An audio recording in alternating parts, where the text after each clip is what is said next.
Okay, so yesterday I uploaded a new render on ArtStation and to the Blender subreddit and to a few different places. And since then I have received a lot of questions regarding the way certain things in the scene are done.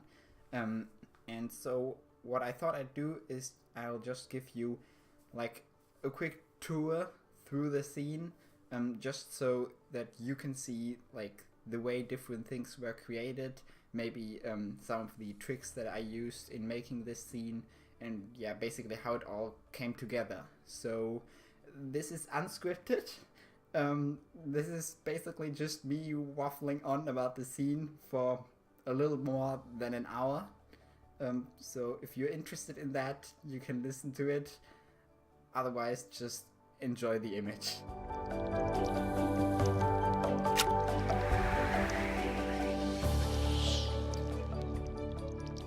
Let's get started with the outside view. It's not very spectacular. You can see some of these rails sticking out. And yeah, let's just begin at the position of the camera. Let's go into first person mode. So this is the camera, it's pointing upwards. I've used the panoramic shooting mode for this. So if we just go over to the camera settings, one moment, here they are. I've used a panoramic lens with a focal length of 15 millimeters and a field of view of 180 degrees. So pretty strong. I think it's almost the strongest setting you can set this to. But like with this, I was able to capture both the bottom, like including this watering can, and the very top of the structure. So I think the panoramic lens is like the first big trick in making this room feel as big as it is.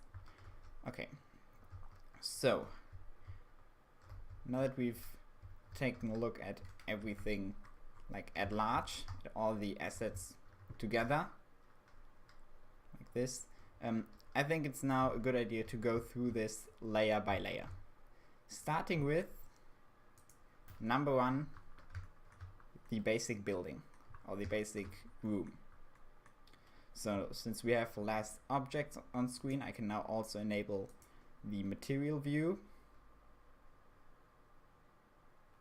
I hope, yeah, here it is. Okay, and now I guess let's start with the floor. So let me just bring up the material viewer like so, and this is the node structure for the floor. So what do we have here? We have basically just a principal shader, which is using, here it is, the texture Concrete05 from cc0textures.com. So basically that was the challenge with this building, with this scene. I basically tried to incorporate as many textures from cc0textures.com as possible. So there's that. Now this texture basically has been modified inside the node editor. You can see it has a bit more of a greenish tint. So I used a hue saturation value node with the noise texture to like to break up the texture a little bit. So you can see it's a bit darker over here and a bit lighter in this area. So this is basically to hide the tiling effect that is going on if you stretch a texture over such a large area. I then did it again with another hue saturation value node and another noise texture, and this is for these dark outlines around the puddles, which are, by the way, just one simple glossy shader that is being controlled through a noise texture and a color ramp. So that was, the puddles were actually really simple. Alright, now onto something that was a bit more complicated, which is the wall, because you can see there we've got a lot of different material types. So the node structure is quite big, but don't worry, we'll go through it one by one. Let me just get the material output so we can look at the different elements individually. Starting with the basic concrete. This time I used, let me check, I used Concrete 02 from CC0 Textures, and again I plugged it into a hue saturation value node and then multiplied it with like a green color, a dark green, to get this this sort of painted but really light green look. Okay, then what else do we have?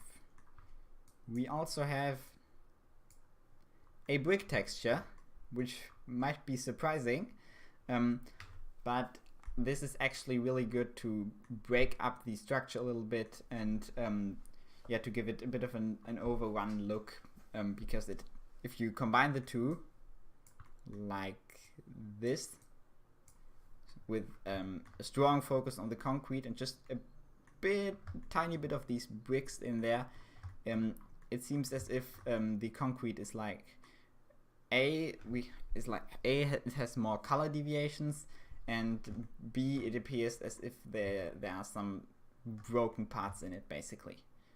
So just here a little bit, it's a really subtle effect. A bit less subtle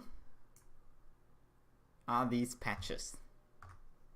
So let me just zoom in on one. There we go.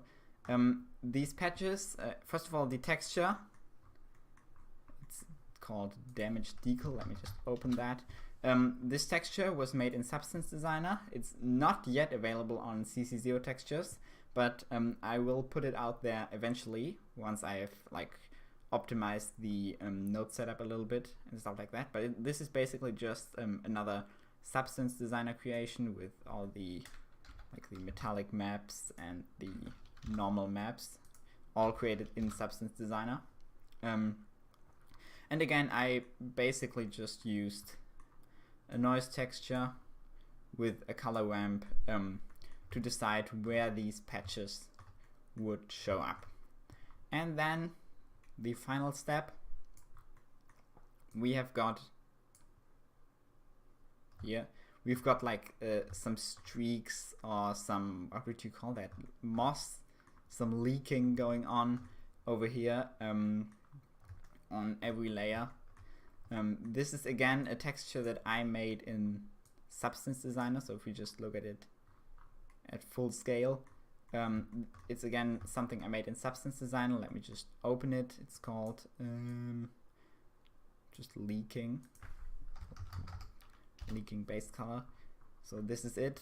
It's really blurry, just some streaks downwards. And again, this texture is already out for patrons, so if you are a patron of CC0 Textures, you can already find that in your Google Drive folder. For all other people, this will also become available on the website eventually. Okay, and if we now go back to the final material, you can see all three of these aspects, or all these four aspects actually, all four of these aspects like working together to create this very varied and yeah, rundown look of the wall of this, yeah, what would you call this, of this hall, this workshop. So for the these indentations in the wall, these are actually really simple in comparison. It's just one PBR texture. So in this case, for the floor, I used Concrete 04, just all the maps in the principal shader, and that's it. The same thing goes for the walls, these white tiles. That's also just Tiles 02 from CC0 Textures. Again, nothing really special there. Alright, I think that covers it for the first layer. Maybe at this point we can also address the fog. This orange thing here is the fog object. It's basically just a cube with a volume scatter shader. I would have liked to use the world shader, the world output here. There we go. This one. but that doesn't work because it blocks every light coming from the surface output, and this would have made the scene way too dark, and so I decided to just add in the fog as a separate object. Another thing on the first layer is this portal lamp. So if it appears to be just a normal lamp with an emission shader, but if you look into the lamp settings over here, you can see that it's basically just a portal. You can look that up. It basically means that it tells the render engine that this is a place where light can go through, and that it basically shouldn't try to cast rays and shadows through this wall from the HDR image, because all light should go through here. It just helps you with the performance a little bit. Then for the main lighting, we have a sun lamp with a just ever so slightly bluish tint to it, and the strength of like around 3. So, and while we're talking about lighting, let's also address the sky, because that's also quite interesting in this scene. So let me just quickly enable that. Display world background. There it is. Okay, you can see it's quite colorful. Let's just go over to the node editor here. Let's get ourselves a bit more space. In this one, I basically combined 2 elements. On the one hand, we have this HDR image. Let me just make that a bit less saturated so you can see it better. This HDR image of the Milky Way, you can get that from the HDR Labs website. It's just a simple HDR image with a bit of custom mapping to it, so that like if we zoom up, so that this the actual Milky Way actually aligns with the roof, so you can actually look at the stars and it's not like just black like this one. But then, to get a bit more detail, I added in something. I added in the Starfield Sky Dome shader, which I got from BlenderMarket, and which, by the way, is currently on sale, just as a heads up. It's called Starfield Sky Dome by PixaBay, and it's really great for these sort of scenes. Yeah, so that's just a custom shader, and when you combine them, it looks like this, and it gives you a really cool, like, sci-fi look. Okay, let me just deactivate the world background because that's a bit intense. Okay, and let's move on to the second layer. So on the second layer, we have the roof of our structure. Let's go back into material view. So the roof, first of all,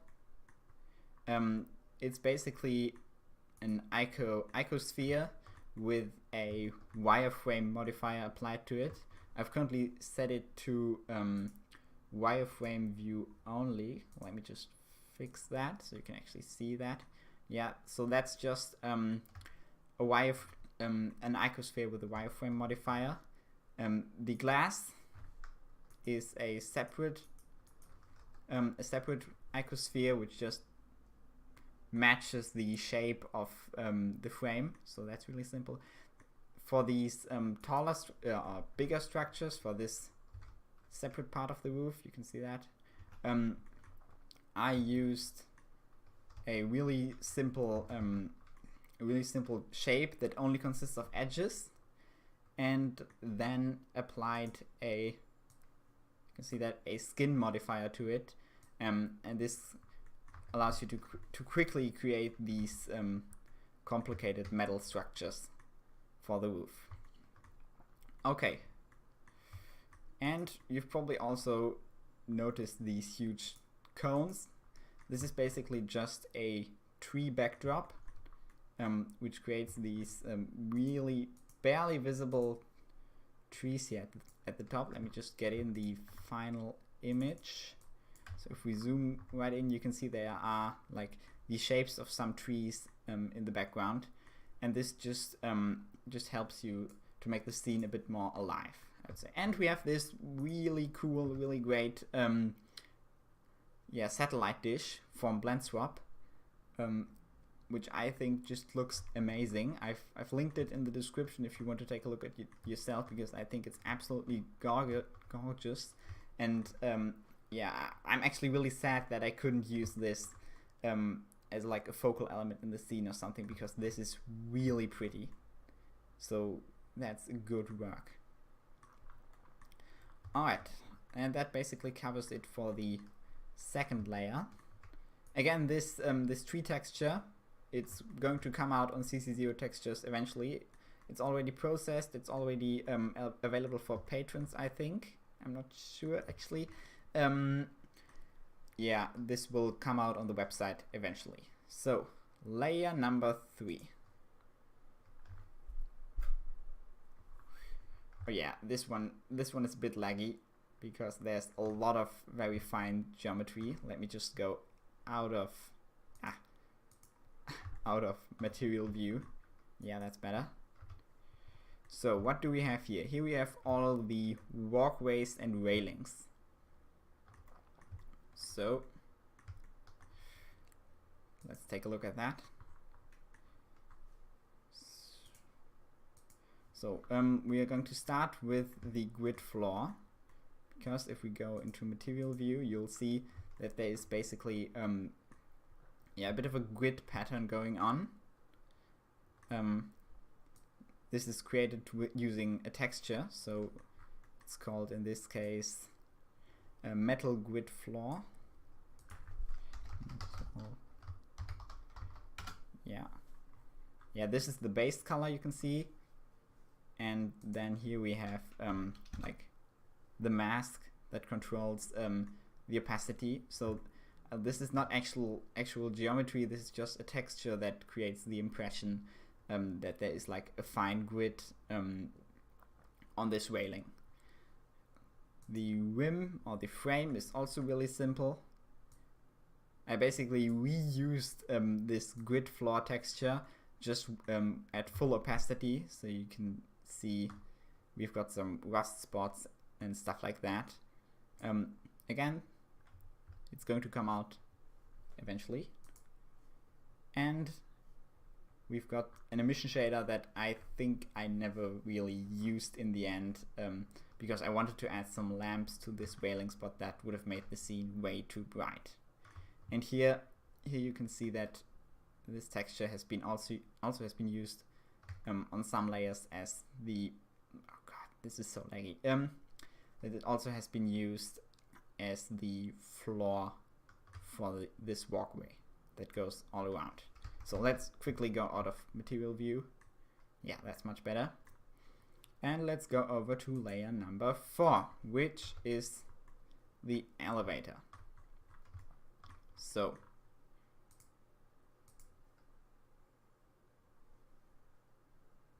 okay, here we go. This one also has a slightly more complicated material, so let's go over that. Yeah, I eventually gave up on grouping them, so it's a bit messy. Don't look.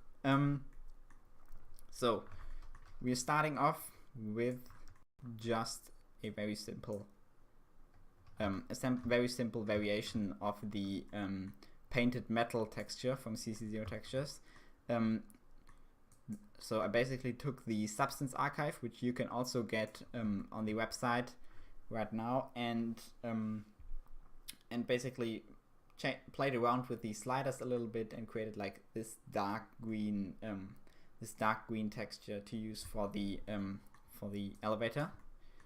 Then I've got a second principled shader, which has these metal plates, which you can also already get. They are already out.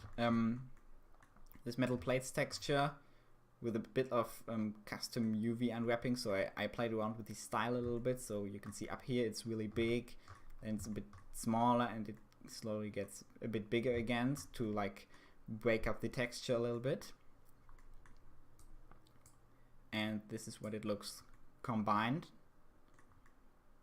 like so. I basically just used you can see I just used the the scratches, the mask texture from the material, from the paint material, to actually decide where to display the metal plates below them. And then we again add our leaking shader or our leaking texture on top of that, and this gives you this look right here. Moving on to the elevator itself, it's really simple because you can barely see it in the render. You can only see like the basic shape, so I didn't spend too much time on the texture there. It's actually almost the same texture. I think it's slightly different, it's slightly less scratched. And again, just a custom hue saturation value node with a noise texture to create these dark spots in here, and that's basically it. The elevator frame, it's hilariously simple. It's really just a principled shader, because if we look at the final render over here, yeah, you can barely make it out. You probably haven't even noticed that there is an elevator in this scene, and that's kind of the point. I actually already spent way too much effort on this material because you literally can't see it at all. So that's the elevator. Layer number 5. This one is going to take a while to load. Okay, so here we are at glorious 10 frames per second in material view. Because this is basically the stuff layer. This is where all the tiny details on the ground floor are located. So let's just go over them one by one. Here we have the watering can, which is a really simple model with a really simple principled shader. I actually copied that from another project, so that's really a really simple model. Here we have the spraying cans. These are slightly more interesting because this is actually a particle system. So if I can make a copy of that, I can just scale it up, and now I have a slightly less dense grids of them, or I can scale it down, and like now I have a really dense grid. And this is also, let me just remove that. This is also how I did the spraying cans on the tables here, on these workbenches. So I just copied this plane, rescaled it, and all the spraying cans were adapting to this. Okay. This is a very beautiful toolbox which I took from BlendSwap, and I just adjusted the shade a little bit because this was built on Blender internal, I believe. And I'm obviously using cycles, so I just applied painted metal 02 from CC0 textures, made it a bit darker with a value of only like 0.2, and that's it. The wrench is just a really simple model that I made for this scene. It's really quick, really low poly. And again, it's just a principled shader with a noise texture applied to it to get like a bit of variation. So, the workbenches themselves, they are created using a wood texture. So, if I can find it, there it is. It's wood 01. And I just ran it through a bunch of hue saturation nodes, including one which has the object info random output as its factor, because what this basically means is that every one of these objects, because all these doors are individual objects, that all of these individual objects get like a slightly different color, which again helps to break up the perfection in this scene, like so. And the rest of it is just standard stuff, normal map, roughness map, the usual things. These boxes, on them I basically used the same trick. I took the random output, plugged it into a color ramp, so it's either blue or like yellow or anything in between, and then just used the painted metal roughness map like to give it a bit of variation. but in this one only the roughness map. So, and while we're here, let's take a look at these grades on the floor. These are basically just another displacement texture, grade 01 in this case. And yeah, in this case I didn't actually use the micro displacement, like this displacement output, because that would just be way more detail than I need for this scene. So I just created a displacement modifier for them, which I think I even applied. Yeah, so I just used the displacement modifier, applied that, and then used an array to spread them all over the scene. This ladder over here, this also comes from BlendSwap. It was also it also originally had a slightly different material, so I just quickly added in a principled shader with nothing on it to make it conform to the rest of the scene. Here we have a little wagon that you can move around anywhere with a few tools on it, like this bucket. Again, just painted metal. I use a lot of these painted metal textures in this scene. Another one of these wrenches, another box, and a little piece of paper, which is based on an image that I got from PixaBay, like this. This is just a standard design that you can download for free, and I just cut out or cropped out all of these pieces and placed them randomly in the scene. Okay, and again, the surface, you probably know the drill by now.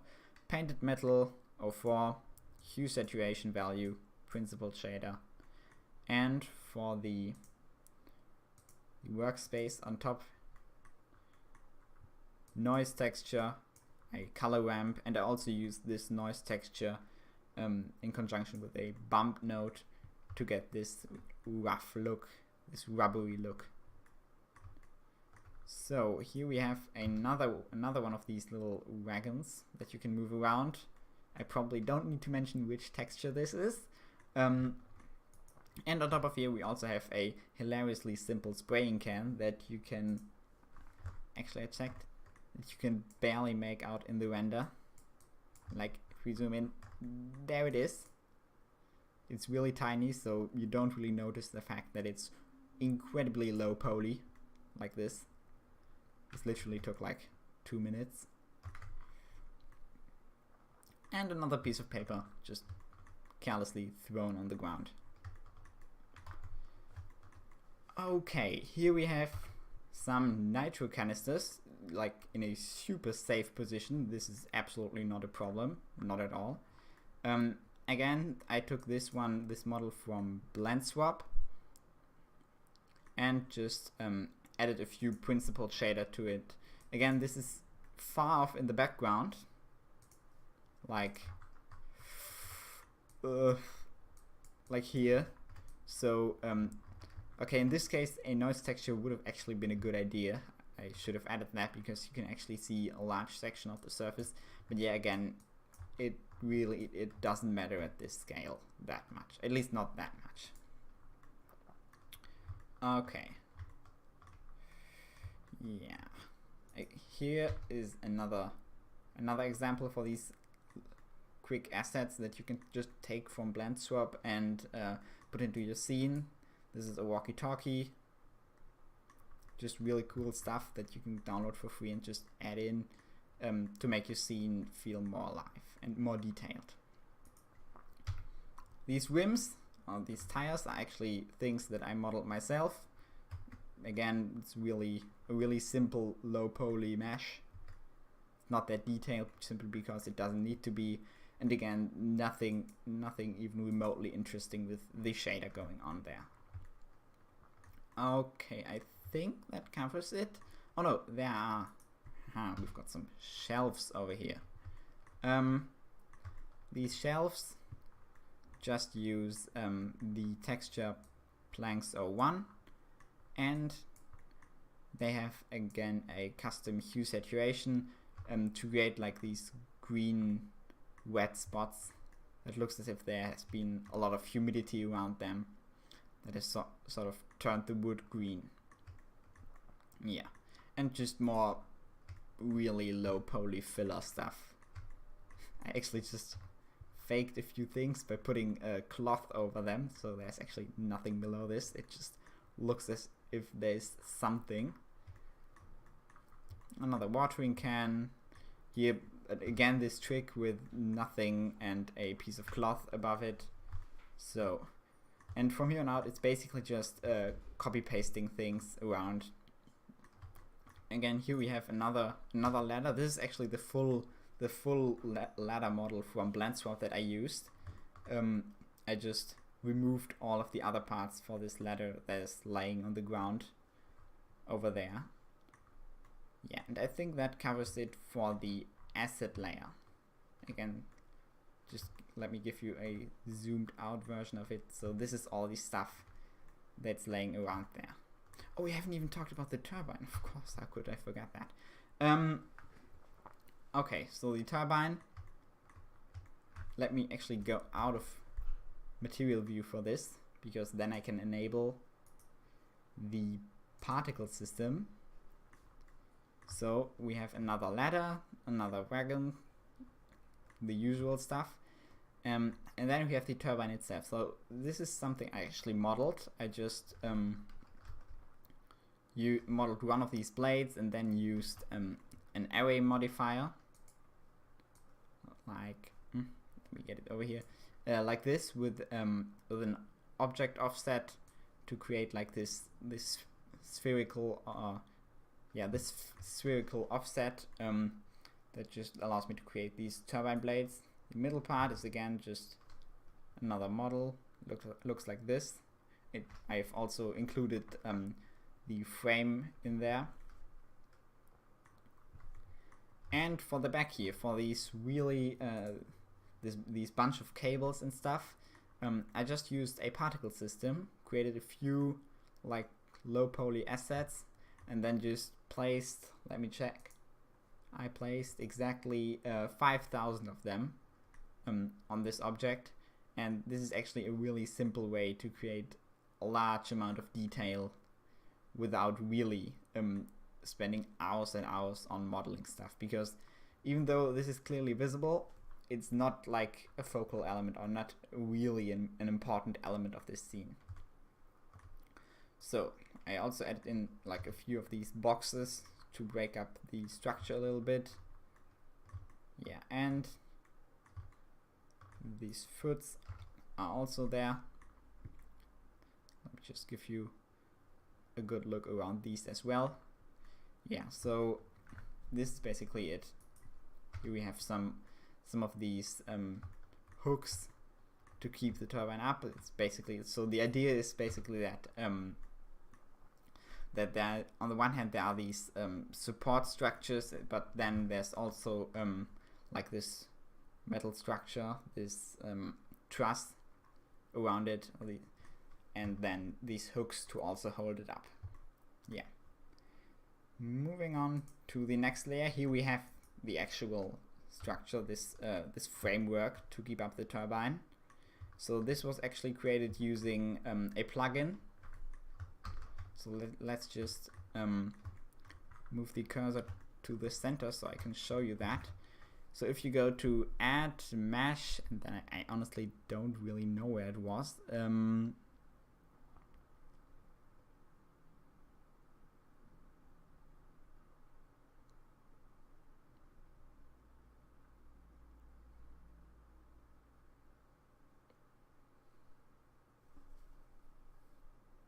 Here, the Archipack add-on, if you go to truss, you can generate like truss structure like this, and change all these settings like height and stuff like that. And I just generated one of them, and then, or a few of them, and then just created this framework out of them. Another thing that we can find on this layer are the ladders. This is also something that I modeled for this scene, but again, it's far off in the distance, so it's just a really simple shape. Here we have the actual ladder and this cage around it to keep people from falling off. We also have these pipes. These are actually quite interesting because the basic shape of them is defined by curves. So you can actually take this and move it around like so, and just create all new shapes very quickly. So what I did, I actually only modeled one of them, and even then I didn't model any of the displacement. I then went into weight painting mode and painted on like a bit of a map in the middle there, but not around the edges. That's important, because the next thing I did is I added in, first of all, I added in an array modifier to just make them extend upwards, and then I added a displacement modifier, which is based on an object at the center. So what this means is, if I move this, you can see that the displacement automatically changes, like so. And it also means that this object has a different displacement than this object, even though they are technically part of the same array. And this allows you to create like really detailed and really varied pipes like these incredibly quickly, especially together with these curves. So you can see I can just create them out of thin air with any shape I want, and that's a really cool trick, I think. Like so. Let's just reset that. Okay. So and again, I also copied in the satellite dish from the roof just as an additional detail. Further up in the scene, we also have these lamps over here. So they, as you can see, they are not actually lamps. This is just a lamp frame, which has the cable hooked up to the object, the like lampshade. So if I rotate this, it sticks true to it. And the main lamp actually comes from a spotlight that I parented onto this. And this is again a really cool effect that you can use to create these. Let me just reopen the render.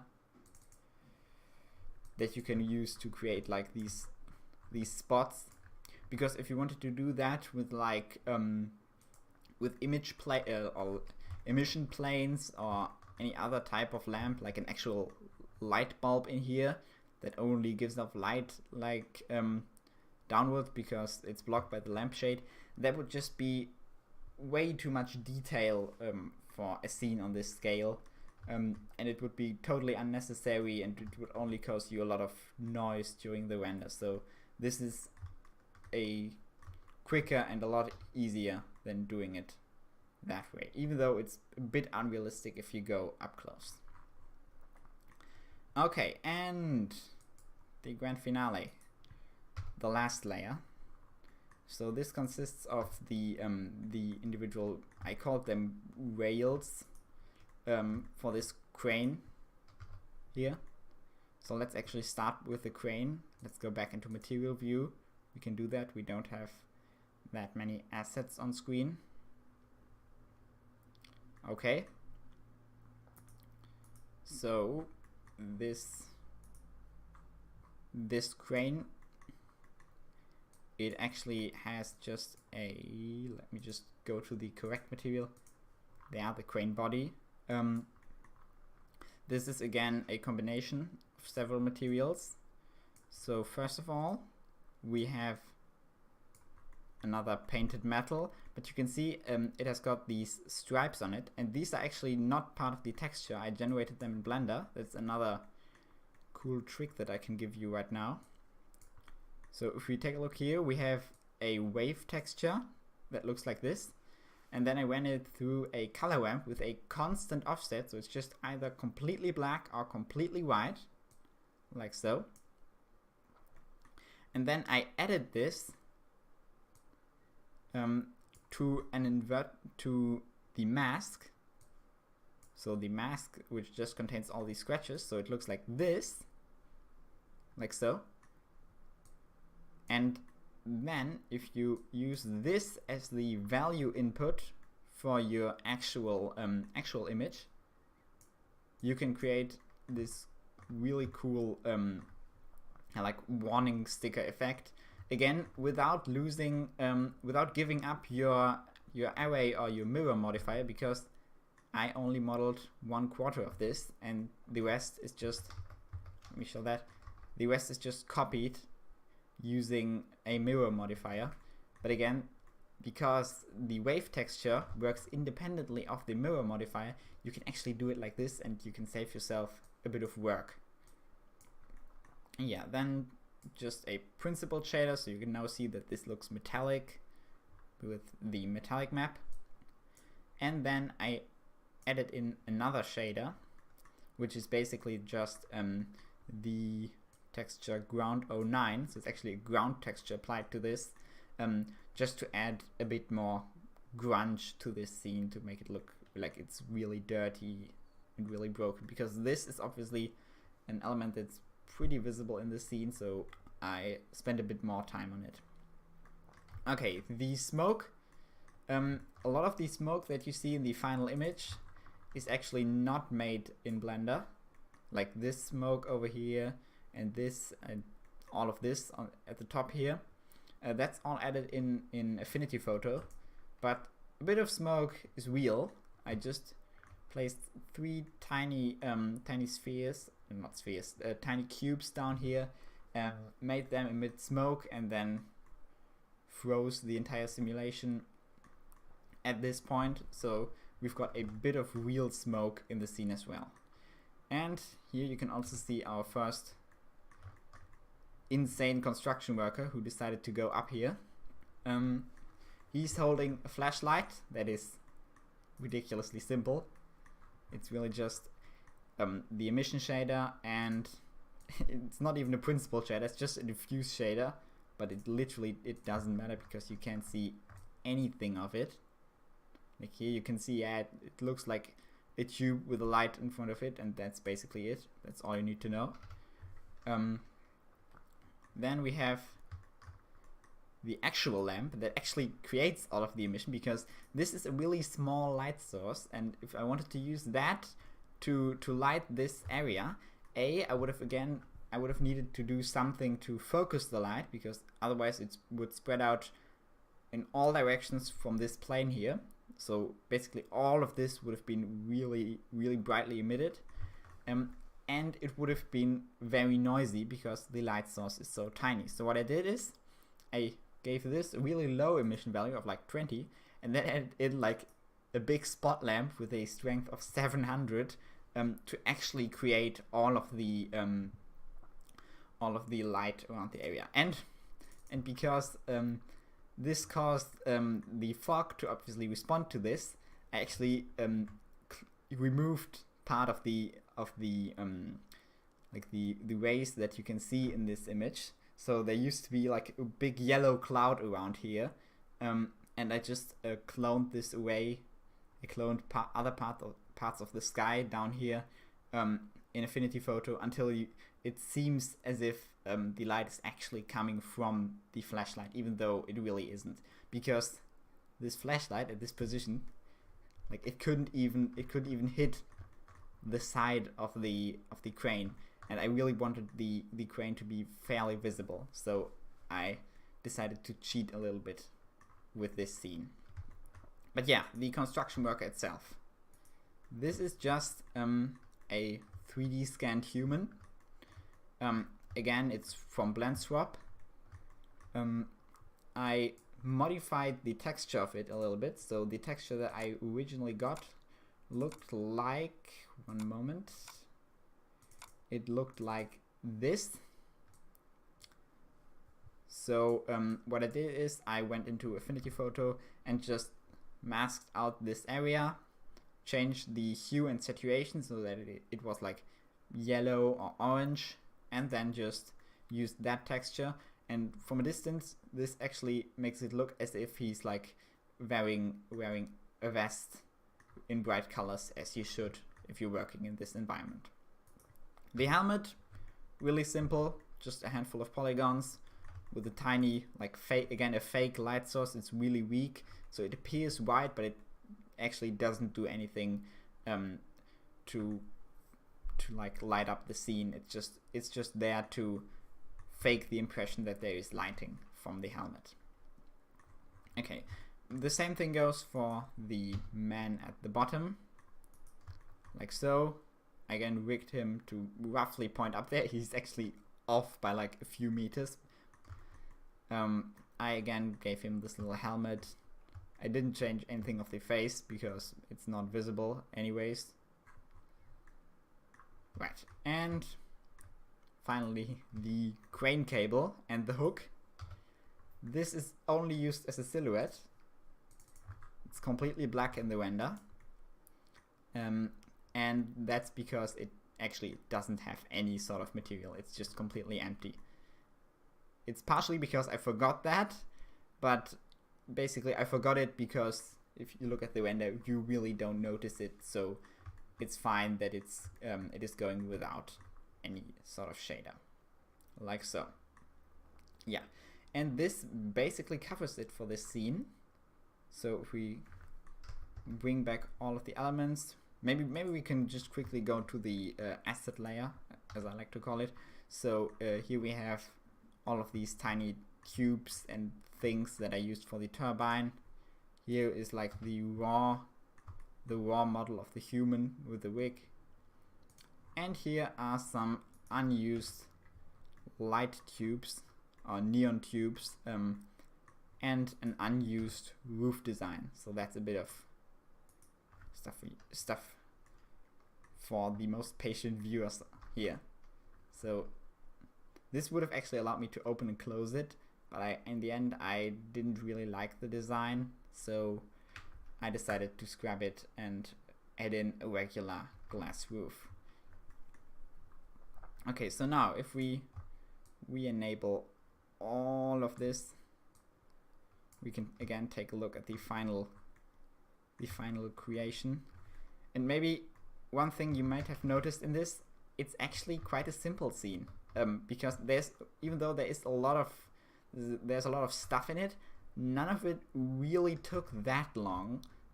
So I would actually say that this is not the most complicated scene that I've ever done, because again, everything looks really detailed, but if you go up close, you can see it's actually really low poly. There's really a lot of stuff that I copied from my own works. There's a lot of stuff that I copied from BlendSwap, and there's a lot of stuff which is low poly and only has like a fancy texture applied to it. And I think this is what makes this scene work. It works through the lighting and the textures, and not necessarily through a lot of the modeling. Yeah. And while we are on it, let's also go over the, you could say the history of this render, or the progress. So I started off with this scene, just really simple, the sky, and then a panoramic lens, that's a key element, and then some sort of structure on the wall so that you can actually see the effect that the panoramic lens is having. And then in the middle I just placed some random objects to see how it would look, because that's actually the first trick that I used lighting wise. The scene is not lit like straight down, because then all of this would be bright. It's actually lit at a slight angle, so only the background, this wall, you can see that, actually gets some light. This all stays dark or only gets light from the skybox and not from the sun lamp. And this way you've got a bright background and a very dark foreground in which you can place objects, and their silhouettes will basically stick out. You can see this object is actually still partially in the sun. If we imagine moving that a bit towards us, you would start to notice that it gets very dark very quickly, and it would really stand out. And I think that's the first big trick that I used in this scene. Yeah, you can see that. Now I've added in the fog just to see how that would look. And now I've actually moved on to the real blend file. So this was just a pre-blend file. I just made a pre-visualization of it with a few blocks and stuff, and now I'm actually in the real blend file. So this is the first render from the final scene. I've already created like the roof, and now you can actually see why I had these if we go back, I had these lines going down, because at this point you have no idea that we are in a like cube shaped or a cylinder shaped structure. You can see nothing, but you can see that again the wall is very bright, and our part of the wall is actually fairly dark. So I already mimicked that. Next up, we've got some fairly drastic changes. I changed the sky a little bit. I made it a bit more blue, slightly stronger bluish tint. I also added in this second support structure that you've seen, and maybe you remember the neon tubes from the very last layer that I showed. These are these neon tubes. I tried to use them to light up the scene, but that didn't really work. So moving on to the next layer, this is a really big change here, because yeah, that was a productive day. What I basically did is I noticed that there's no way I can light these walls properly without making the entire scene overly light, overly bright. And I don't want that. I wanted to keep the scene fairly dark, except for this bottom part. So this is what I did. I kept the roof, and then I added in not just a cylinder, but I actually added in several small cylinders that were separated by these what would you call them? These not balconies, but these walkways that go all the way around here. And at this point I also added in these smaller walkways that you've seen right here. And to light up the thing, I decided to place down these spot lamps, and they are all facing straight down, so the fog doesn't actually get much light from them. So you can see it's still blue. The fog in here is still blue, while the lamps are more like green. I have like a light green tint, and this basically allows me to create these long shadows on the wall. They'll become a bit more visible later on. You can see them a bit over here, and this basically means that I can get some sort of structure into the wall without it really becoming very bright. So the next image, at this point I just started working on all of this stuff. You can see here at this point I still have like frameworks for all of the other tables. I ultimately decided to move them because I thought they were getting a bit too much attention, or they were stealing attention from the human, which is currently just represented with a little cone, and the turbine, so you'll see that they will disappear eventually. Now I've modeled the elevator. I originally played around with some different hues there. You can see I tried out like a bright yellow light, which I originally thought looked really cool, especially with the reflection. Like it seems as if it's continuing underground, but this is actually just a reflection in a puddle. But the problem is that it again steals the attention from the human in this scene. So next up, again, big changes. I've decided to ditch the yellow color on the elevator and also make it like light green or blue like all of the other ones. And then of course this. So originally I did not plan on adding this. I just wanted to keep it open like this.